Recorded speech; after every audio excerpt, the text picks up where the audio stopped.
உறவுகளுக்கு இனியதொரு வணக்கம். ஒரே பரபரப்பு. தேர்தல் விதியெல்லாம் வந்துருச்சு. ஏப்ரல் 23ஆம் தேதி தேர்தல். ஸோ மே 4ஆம் தேதி ரிசல்ட்டு அப்படிங்கிறது இன்னைக்கு ஒரே பரபரப்பாக இருக்குது.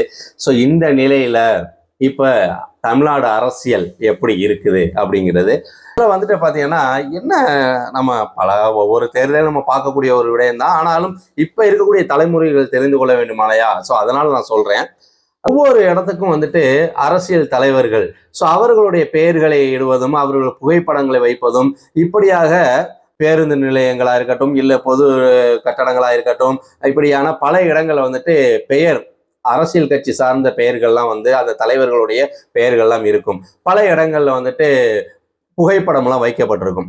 இப்ப அது எல்லாத்தையுமே மறைத்து கொண்டு இருக்கக்கூடியது. ஸோ இதுல கவனிக்கக்கூடியது, ஏன்னா இது ஏன் வந்துட்டு இப்ப தேர்தல் ஆணையம் தேர்தல் அறிவித்த பிறகுதான் இந்த நடவடிக்கை எடுக்கக்கூடிய ஒரு விடயம், ரைட்டு. ஆனா இது முன்கூட்டியே வந்துட்டு எந்த ஒரு பொது இடங்களுக்கும் வந்துட்டு அரசியல் கட்சி சார்ந்த தலைவர்களோ அரசியல் கட்சி சார்ந்த எந்த ஒரு இதையும் வந்துட்டு அந்த பெயர் இடக்கூடாது, பொதுவான பெயர்களை தான் இருக்கணும், இல்லைன்னா தமிழ்நாடு அரசு அப்படிங்கிற பெயரோட இடுங்க அப்படின்னு சொல்லிட்டு இதை ஏன் வலியுறுத்தக்கூடாது? இப்ப எல்லா இடத்துலயும் என்ன பண்றாங்க, இப்ப முதலமைச்சர் ஐயா ஸ்டாலின் ஐயாவுடைய புகைப்படம் இருக்குன்னா அதை எல்லாத்தையுமே மூடுறாங்க. அதே போல அவங்களுடைய ஐக்கானா இருக்கக்கூடிய தலைவர்கள் இருக்காங்க இல்லையா, கருணாநிதி ஐயா அவர்களுடைய புகைப்படமா இருக்கலாம், ஜெயலலிதா அம்மையாருடைய புகைப்படமா இருக்கலாம், எடப்பாடி ஐயாவுடைய பெயர் பலகையா இருக்கலாம், இப்படி பல விடயங்கள் இருக்குது. அதே போல பார்த்தீங்கன்னா இப்போ ஆக்டர் விஜய் அவர்கள், அவர் அரசியல் வந்ததுனால இப்போ அவர் சார்ந்த புகைப்படங்களாக இருக்கட்டும். ஸோ இது எல்லாவற்றையுமே மூடி மறைக்கக்கூடிய ஒரு சூழல், அதை பேப்பர் வைத்து ஒட்டக்கூடிய ஒரு சூழல். அப்போ பேருந்து நிலையங்கள்லாம் வந்துட்டு கருணாநிதி பேருந்து நிலையம் அப்படிலாம் வச்சிருக்காங்க இல்லையா, இப்போ அந்த பேருந்து நிலையங்களையும் அதெல்லாம் மறைக்கணும்.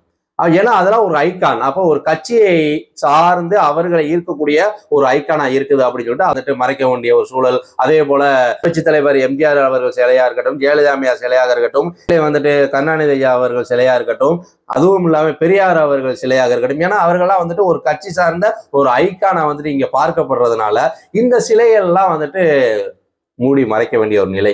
ஸோ இதெல்லாம் வந்துட்டு பொது இடத்துல வைப்பதற்கே முதல்ல அனுமதி கொடுப்பதனால தானே இந்த ஒரு சிக்கல். அப்போ அவர்கள் பெயர்கள் இடுவதையோ, கட்சி சார்ந்த நபர்கள் பெயர் இடுவதோ, அவர்கள் சிலைகள் வைப்பதையோ, இதெல்லாம் வந்துட்டு தேர்தல் நேரம் மட்டும் இல்லாம பொதுவாகவே இது இருக்கக்கூடாதுன்னு ஒரு அறிவிப்பு கொடுத்துட்டா, அந்த சின்னங்களை அடையாளப்படுத்தக்கூடியதெல்லாம் இருக்கக்கூடாதுன்னு சொல்லிட்டா, ஸோ இந்த ஒரு இதெல்லாம் செய்யணும் வைக்கணும், அந்த நேரத்துல ஒரு படபடப்பு, அந்த அதிகாரிகளுக்கு வந்துட்டு ஒரு சிக்கல், ஏதாவது ஒரு இடத்துல அவங்க தவறி விட்டுட்டா கூட அது ஒரு பெரிய பிரச்சனையா மாறுறது, இதெல்லாம் இருக்கு இல்லையா? ஸோ இதெல்லாம் இல்லாத ஒரு சூழ்நிலையை உருவாக்க வேண்டும். இது தேர்தல் ஆணையம், இது சுப்ரீம் கோர்ட் வந்துட்டு இதற்கு ஒரு சரியான ஒரு தீர்வு, இல்லை மத்திய அரசு இதற்கு சரியான ஒரு நடவடிக்கை முன்கூட்டியே எடுத்தாங்கன்னா நல்லா இருக்கும். சரி, ஓகே.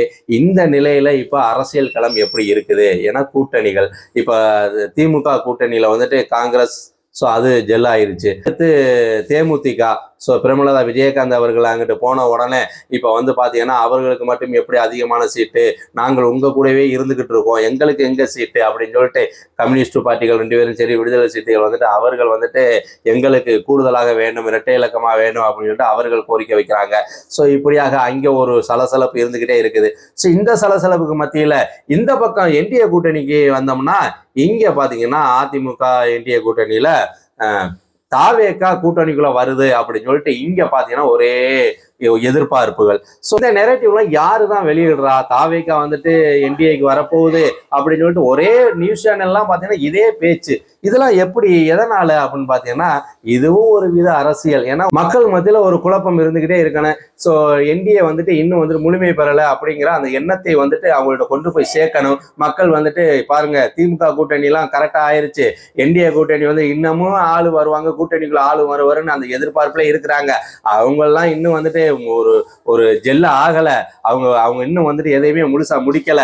ஸோ நாங்க பாருங்க, ஒரு சின்ன இதுதான், என்னதான் இருந்தாலும் எங்க கூட்டணிக்குள்ள சிறு சலசலப்பு இருக்கும், ஆனா வந்துருவாங்க எல்லாரும், ஸோ எங்களுக்குள்ள எல்லாமே சரி ஆயிரும் அப்படின்னு சொல்லிட்டு இவர்கள் வந்துட்டு திமுக கூட்டணியில ஒரு விதமா அவர்கள்லாம் சரியா இருப்பதான ஒரு பிம்பத்தை காட்டுவதும், அதே போல என்டிஏ கூட்டணியில இன்னும் வந்துட்டு விஜயை எதிர்பார்த்து காத்து கொண்டிருக்காங்கிற ஒரு பிம்பத்தை கொடுப்பதுமா இருக்கிறாங்க. ஆனா எடப்பாடி ஐயாட்ட கேட்டா அப்படி நாங்க எதுவும் பேச்சுவார்த்தை நடத்தலைன்னு சொல்றாங்க.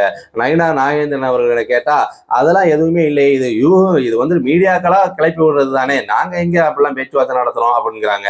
ஆனா இங்கிட்டு பாத்தீங்கன்னா தாவேகா பக்கத்துல அவர்கள் ஒரு கட்சி கூட்டத்தை கூட்டி அவர்களிடம் வந்துட்டு கூட்டணி ஒப்பமா வேண்டாம்ங்கிற ஒரு கேள்வியை கேட்கிறாங்க. அப்படிங்கிற போது இதுல அவர் டெல்லி நோக்கி போயிருக்காரு இல்லையா, டெல்லி வந்துட்டு போனது எதுக்கு, இந்த கரூர் சம்பவத்திற்காக விளக்கம் கொடுக்கறதுக்காக சிபிஐக்கு போயிருக்கிறாரு.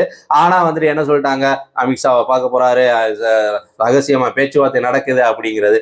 என்னன்னா இப்ப விஜய் அவருக்கு 2 சாய்ஸ், ஒன்னு தனித்து நிக்கணும், இன்னொன்னு என்டிஏ கூட்டணிக்குள்ள வரணுங்கிறது. இப்ப என்டிஏ கூட்டணிக்குள்ள வர்றதுனால அவருக்கு என்ன லாபம் அப்படின்னு பார்த்தா, அவருக்கு என்டிஏ கூட்டணி வர்றதுனால அவருக்குன்னு ஒரு குறிப்பிட்ட எம்எல்ஏ கிடைப்பாங்க. ஸோ என்டிஏ வந்துட்டு ஆட்சி அமைக்கக்கூடிய அளவுக்கு வந்துட்டு அவர்களுக்கான ஓட்டு வங்கி ஏற்படும். இது மாற்று கருத்து இல்லை.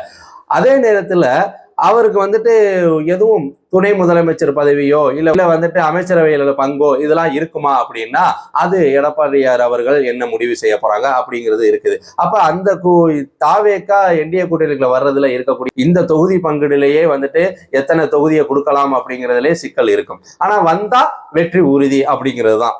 இன்னொரு பக்கம் வரலைன்னா அதனால என்டிஏக்கு எதுவும் பாதிப்பா அப்படின்னா வராத போதும் வந்துட்டீங்கன்னா இங்க விஜய் அவர்கள் என்ன பண்ணுவாங்க, சோ நாங்கள் யாரு பக்கம் இல்லை, நாங்க எப்போதும் மக்கள் பக்கம் தான் அப்படின்னு சொல்லி அவருடைய பிரச்சார யுக்தியை மாத்துவாரு. ஆட்டோமேட்டிக்கா பெண்கள், சிறுபான்மை, பட்டியல் இனத்தவர்கள் இவர்களுடைய அந்த வாக்கு வங்கிங்கிறது விஜயை நோக்கி தக்க வைத்த ஒரு ஓட்டு வங்கியாக இருக்கும். அப்ப திமுகவுக்கு அது பெரிய சிக்கலை கொடுக்கக்கூடியதா இருக்கும். அப்ப விஜய் அவர்கள் தனித்து நின்றாலும் சிக்கல், கூட்டணி போனாலும் சிக்கல் அப்படிங்கிறது. சோ இதை எப்படி வந்துட்டு உடைக்கணும் அப்படிங்கிறது தான் இன்னும் களம் வந்துட்டு சூடு பிடிக்க போகுது. இன்னும் 2 நாள்ல வந்துட்டு எல்லாமே கிளியர் ஆயிரும். யாரு பக்கம் எத்தனை தொகுதிகள், வேட்பாளர்கள் யாரு அப்படிங்கலாம் இனி கிளியர் ஆயிரும். ஏன்னா ஏப்ரல் 23ங்கிற போது நாட்கள் ரொம்ப கம்மியா இருக்கு இல்லையா. ஸோ அப்ப வேகமாக, ஏன்னா இதெல்லாம் முடிச்சுட்டு அடுத்த பிரச்சாரத்துக்கு போகணும் இல்லையா, அப்ப வேகமா ஒவ்வொரு நடவடிக்கையும் எடுக்க ஆரம்பிச்சிருவாங்க. ஸோ இப்படி தேர்தல் கணக்கு ஒரு பக்கம் போய்கிட்டு இருக்குது. இதுல யாருக்கு வெற்றி அப்படிங்கிறத தாண்டி யார் வர வேண்டும் அப்படிங்கிறதுல நீங்க கொஞ்சம் கவனமா இருக்க வேண்டிய ஒரு நிலைதான். ஏன்னா ஓட்டுக்கு பணத்தை வாங்கி நீங்க உங்க ஓட்டை வியாபாரம் செஞ்சீங்கன்னா, வித்தீங்கன்னா அதுக்கப்புறம் நீங்க யாராலையும் உங்களை காப்பாற்ற முடியாது அப்படிங்கிறது. அந்த பகுதியோட நெருக்கடி இருக்கு இல்லையா. ஸோ அப்படி இருக்கும்போது நீங்க உங்கள் தொகுதியில் யார் நேர்மையானவர் அப்படிங்கிறத, யார் ஒருவர் வந்துட்டு பணம் கொடுக்காமல் ஓட்டை வாங்குகிறாரோ அவராலை மட்டுமே மக்களை பற்றி சிந்தித்து நல்லது செய்ய முடியும். ஓட்டுக்கு பணம் கொடுத்தவரால் கண்டிப்பா வந்துட்டு மக்களை பற்றி சிந்திக்க மாட்டாரு. அதிலிருந்து எப்படி தனக்கான லாபத்தை பெற வேண்டும் மட்டும்தான் யோசிப்பாரு. ஸோ அதனால நீங்கள் செய்ய வேண்டியது அடுத்த இந்த 40 நாள்ல ஒரு தெளிவான முடிவு. இன்னைக்கு யாருக்கு ஓட்டு போடுவீங்க போடாதெல்லாம் தாண்டி ஒரு தெளிவான முடிவுக்கு வாங்க.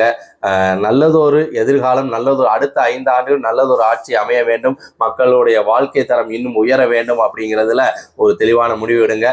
அடுத்தடுத்து கூட்டணி கணக்குகள், அடுத்தடுத்து என்னென்ன அப்படிங்கிறதெல்லாம் தொடர்ந்து நம்ம பார்ப்போம். சில நேரங்கள் நம்ம நேரலையும் வருவோம். மீண்டும் ஒரு நல்லதொரு வாய்ப்பில் சந்திப்போம் உறவுகளே. நன்றி, வணக்கம்.